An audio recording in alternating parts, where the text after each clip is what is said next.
एक समय की बात है जब बुद्ध अपने शिष्यों के साथ वन यात्रा पर जा रहे थे।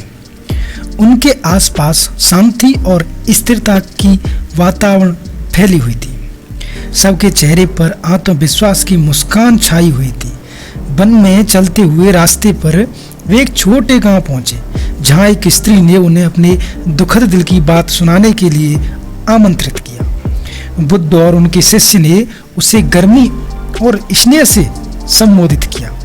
वह स्त्री रोती थी और अपने पति के बारे में शिकायत कर रही थी। उसका पति असंतुष्ट और चिड़चिड़ा हो गया था और यह उसे खुश नहीं कर रहा था।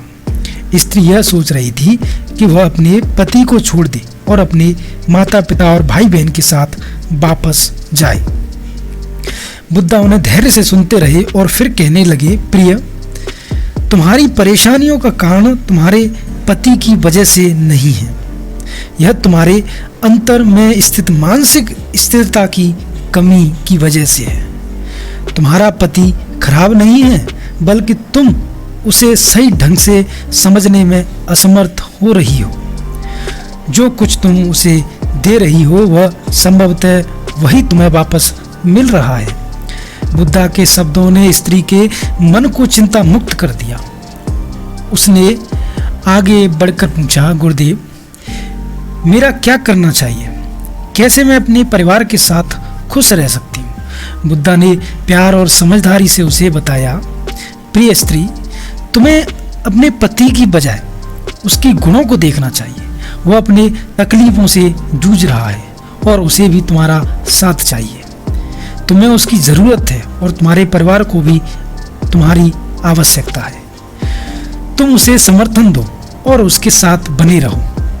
अपने अंतर्निहित स्वयं को संपूर्णता के साथ जीने दो। स्त्री ने बुद्धा के इस उपदेश को मनन किया और उसके अंदर नई उम्मीद और आत्मविश्वास की किरणें जगाई। वह अपने पति के पास लौटी और उसने समझा कि संगठनशीलता, सहनशीलता और प्रेम के साथ जीने का रहस्य समझना आवश्यक है। स्त्री ने परिवार के साथ मिलकर रहने का निर्णय लिया और एक पूर्ण आत्म संतुष्टि का आनंद उठाने लगी। उसके पति ने भी उसके संगठनशील और समर्पित होने को देखा और उसकी सेवा करने की कला सीखी। दीर्घकाल के बाद वे एक सुखी और संतुष्ट जीवन बिताने लगे। इस कहानी से हमें यह सीख मिलती है कि जीवन में खुशहाली और संतोष उसे समर्पित, समर्थित और संगठित रखने की आवश्यकता है। इसके लिए हमें अपने पार्टनर को सहयोग, समझदारी और प्रेम के साथ समझना चाहिए। संगठनशीलता और अनुशासन हमें अपने परिवार और साथी के साथ साझा जीवन की खुशियों का आनंद उठाने में मदद करता है।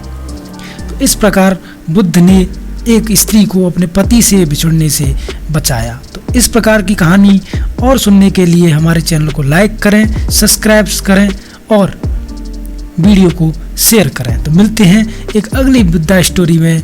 जब तक के लिए जय हिंद, जय भारत।